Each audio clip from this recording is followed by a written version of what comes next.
So, have you ever been out working in the shop and something just starts bugging you? Like a tool or, a piece of shop equipment that's not working right, never has worked right, and you're just tired of it. Well, that's where I'm at with this ratchet.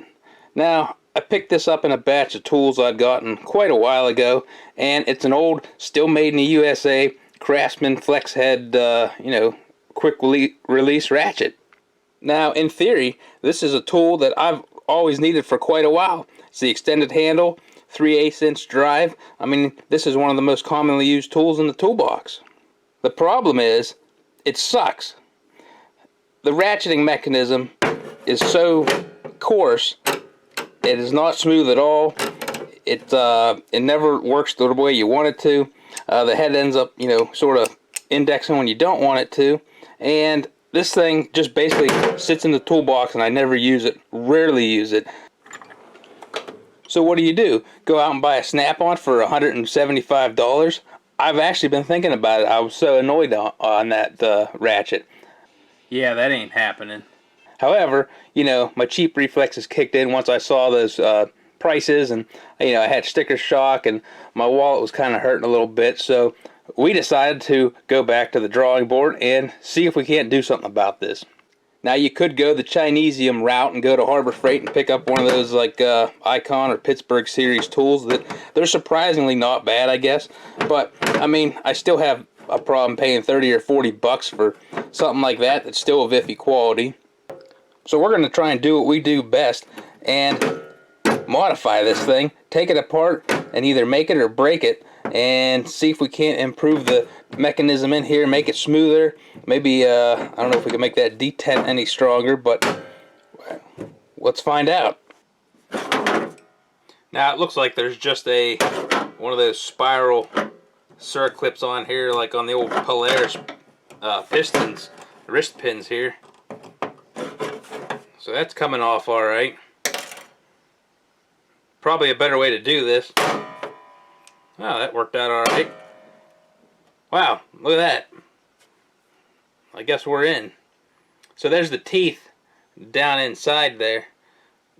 I don't know if that's where we're going to have to start grinding and sanding, or mainly stick to this part of it. Well, the chunks of dirt and stuff down into this little the ratchet pawl there that grabs into it, that's definitely not helping matters. But so I think we figured out how this actually works. Your quick release here pushes in, and the little ball there, detent, you can kind of see where it's deformed on the drive part. We got to file that and actually remove that little ball there, and then that's going to let this whole shaft here slide the rest of the way out. We'll have to restake that in there when we're done. A little bit of work with the Dremel tool, and we got that out. Let's see if this thing flies apart. Now there's another spring detent poppet down in here that handles the reversing mechanism. I think we can push that in and it probably ought to come out.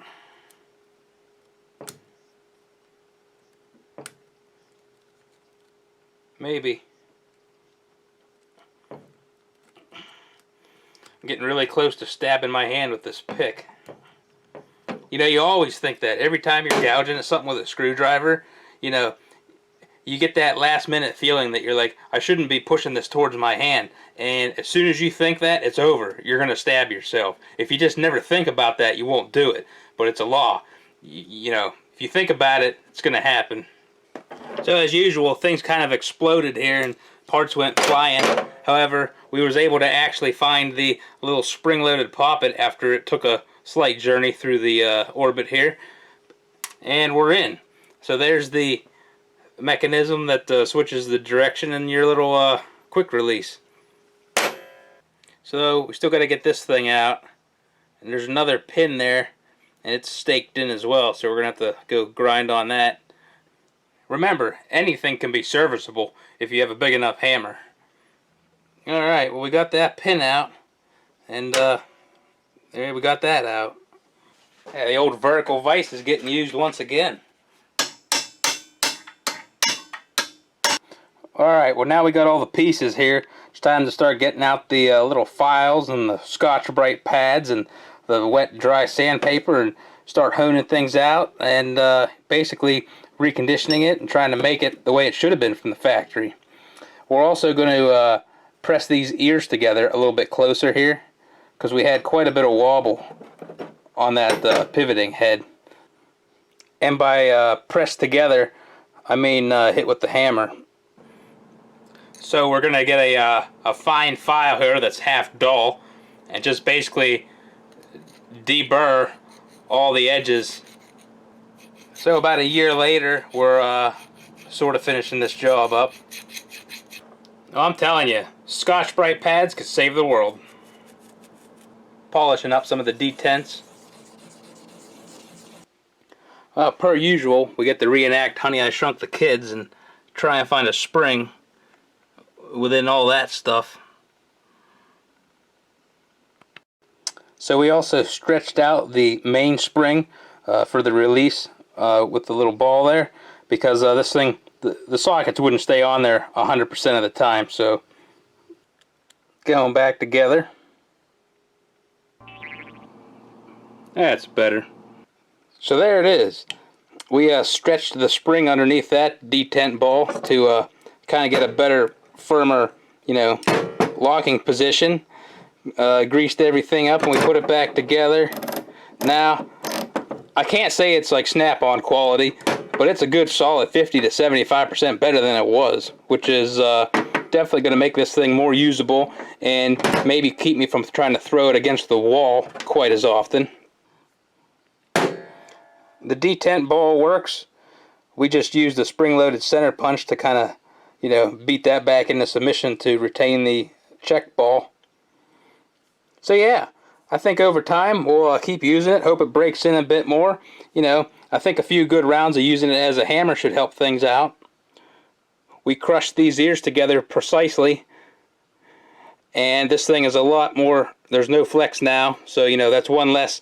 You can probably get one more tooth ratchet on it now, since that's not moving around on you. So another day, another $1 saved, and hopefully this thing gets put in a regular rotation.